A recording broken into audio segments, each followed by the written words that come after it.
আমল বিলুপ্তির পথে ভাই।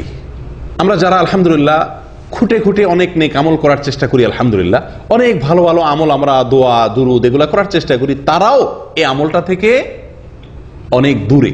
এই আমলটা আমরা অনেকেই করছি না। সেটা কোনটা? সেটা হলো আজানের জবাব দেওয়া।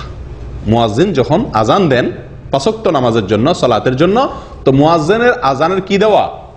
মৌখিক জবাব দেওয়া। একটা তো সশরীরে উপস্থিত হয়ে জবাব দিলাম, সেটা তো আছেই, কিন্তু আজান যখন দেন তখন মুয়াজ্জিনের সঙ্গে সঙ্গে আজানের বাক্যগুলো বলা, আজানের জবাব দেওয়া মৌখিকভাবে, এটি গুরুত্বপূর্ণ একটি আমল যেটি আমাদের সমাজ থেকে প্রায় বিলুপ্তির পথে। এই আমলটা পুরুষ মহিলা সবাই করতে পারেন, কথা বুঝে আসছে? এবং এটার জন্য ওযুর কিছুর প্রয়োজন হয় না। যে অবস্থায় আমি আছি ওই অবস্থায় শুধু মুখে মুয়াজ্জিন যে বাক্যগুলো বলছেন আমিও সাথে সেই বাক্যগুলো বলতে পারি। বললে আমি বিশাল বড় সওয়াবের অধিকারী হতে পারি। অথচ এটা আমাদের করা হয় না। আজান চলে, আমরা অন্য কোনো মনস্ক থাকি। হয়তো আমি নামাজ পড়তে আসবো, মাশাআল্লাহ ভালো, কিন্তু ওই যে জবাব দেওয়া দরকার ওই সময় হয়তো আমি কোনো কথা বলছি, কোনো কাজে ব্যস্ত, অথবা অন্য মনস্ক, অথবা কোনো কাজ নাই কিন্তু জবাব দিচ্ছি না। এরকম না হয় বেশিরভাগ ক্ষেত্রে? প্রিয় ভাইরা, আজকে আমরা জেনে নেই যে আজানের জবাব দিলে কি লাভ হয়, কি লাভ হয়। সুবহানাল্লাহ, যে বিশাল ফজিলত এই আজানের জবাব দেওয়ার জন্য রয়েছে নবী সাল্লাল্লাহু আলাইহি ওয়াসাল্লাম ঘোষণা অনুযায়ী, তা শুনলে আমরা আর কখনোই আমলটা ছাড়বো না ইনশাআল্লাহ। দেখুন, প্রথম কথা হলো আজান যিনি দেন তার সওয়াব কি? তার সওয়াব তো অনেক। কিয়ামতের দিন তার গর্দান থাকবে সবচাইতে উঁচু। গর্দান থাকার অর্থ হলো সে সবার উপরে থাকবে। বুঝা আসছে কথা?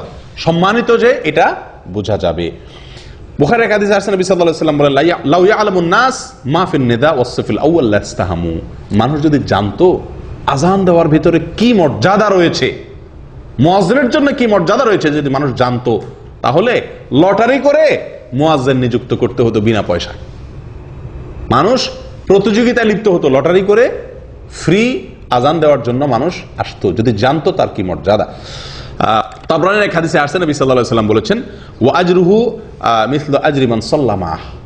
মুয়াজ্জিনের সওয়াব হলো মুয়াজ্জিনের আজান শুনে তার সঙ্গে যত লোক নামাজ পড়েছে তাদের সবার সমপরিমাণ সওয়াব অতিরিক্ত হিসাবে, এক্সট্রা হিসাবে, বোনাস হিসাবে মুয়াজ্জিনকে দেওয়া হয়। সুবহানাল্লাহ। এই সব ফজিলত শুনে আবু দাউদের এক হাদিসে আসছে, এক সাহাবী বলছেন, সাহাবীদের ভিতরে তো ভাই আমলের প্রতিযোগিতা, তারা তো জান্নাতের যাত্রী। জান্নাতের সাহাবী বলতেছেন যে, ইয়া রাসূলুল্লাহ, মুয়াজ্জিনরা তো আমাদের চাইতে অনেক বেশি মর্যাদার অধিকারী হয়ে যাচ্ছে। হ্যাঁ, আজান দিয়ে সব মসজিদ পড়তে সব লোকের সমাপনা সব এক্সট্রা সে পেয়ে যাচ্ছে, আমার তো এটা পাওয়ার সুযোগ নেই। আর সবাই তো মুয়াজ্জিন হওয়ারও সুযোগ নেই। ঈর্ষা হচ্ছে, হিংসা না, ঈর্ষা। উনি পাচ্ছে পাক, সেটা নিয়ে আমার আপত্তি নাই, কিন্তু আমরা যে পাচ্ছি না, আমরা তো পাইতে চাই। নবী সাল্লাল্লাহু আলাইহি ওয়াসাল্লাম তাকে বললেন, কুল কামা ইয়াকুলুন। তার মতো সওয়াব পেতে চাও মুয়াজ্জিনের মতো? উপায় খুব সহজ। কি করতে হবে? মুয়াজ্জিন যা বলে তুমিও তা বলো, তার সাথে সাথে জবাব দাও।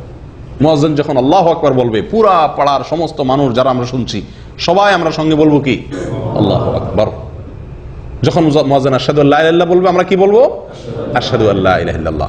যখন মুয়াজ্জিন আশহাদু আন্না মুহাম্মাদুর রাসূলুল্লাহ বলবে, আমরা কি বলবো?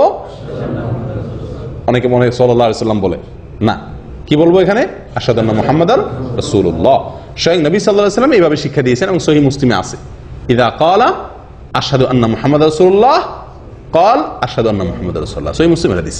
অর্থাৎ মুয়াজ্জিন যখন আশহাদু আন্না মুহাম্মাদার রাসূলুল্লাহ বলবে, এখানে সাল্লাল্লাহু আলাইহি ওয়াসাল্লাম না বলে হুবহু ওইটাই বলতে হবে, আশহাদু আন্না মুহাম্মাদার রাসূলুল্লাহ। দুরূদ পড়লে আপনি শেষে পড়বেন। এরপরে যখন হাইয়া আলাস সালাহ বলবে, তখন আমরা বলবো লা হাওলা ওয়ালা কুওয়াতা ইল্লা বিল্লাহ। যখন হাইয়া আল ফালাহ বলবে, আমরা বলবো লা হাওলা ওয়ালা কুওয়াতা ইল্লা বিল্লাহ। আল্লাহু আকবার বলবে, আল্লাহু আকবার বলবো, লা ইলাহা ইল্লাল্লাহ বলবে, আমরাও লা ইলাহা ইল্লাল্লাহ বলবো। এই যে মুয়াজ্জিনের সাথে সাথে আজান এর বাক্যগুলো বলা, জবাব দেওয়া, সঙ্গে সঙ্গে মুয়াজ্জিন বলবেন, আমরা বললাম, তিনি বললেন আল্লাহু আকবার, তারপরে আর কি, সঙ্গে সঙ্গে বলতে তার পরপর। এটা বললে মুয়াজ্জিন যে পরিমাণ সওয়াব পাবেন, আপনিও সেই পরিমাণ সওয়াব পাবেন।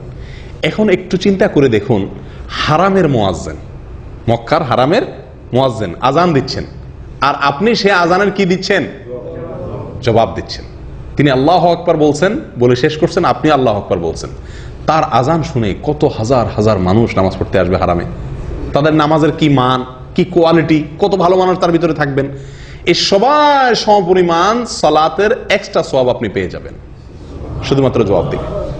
কত সময় আমরা রেডিওতে, টেলিভিশনে সরাসরি আজান, লাইভ আজান শুনি, কিন্তু বোবার মতো বসে থাকি, জবাব দেই না। ঠিক না ভাই? এই আমলটা করবো তো ইনশাআল্লাহ। মুয়াজ্জিন আজান দিয়ে যে সওয়াব পাচ্ছেন, আপনি আজান না দিয়ে ইনশাআল্লাহ বিদিনা সেরকম সওয়াব পাবেন। বলে তাহলে আর মুয়াজ্জিন হওয়ার দরকার কি? না ভাই, মুয়াজ্জিনের যে কষ্ট, একেবারে হুবহু তার যে মর্যাদা, সেটা তো আপনি পাবেন না। সওয়াবের পরিমাণ হয়তো সেটা হবে, কথা বুঝে আসছে? মর্যাদা হুবহু সেটা হবে না। আপেলের চাইতে টমেটো বা এরকম আরো অনেক কম দামা জিনিস, এগুলো দেখা যায় ভিটামিন বেশি থাকে, কিন্তু ভিটামিন বেশি থাকলে কি দাম সমান হবে?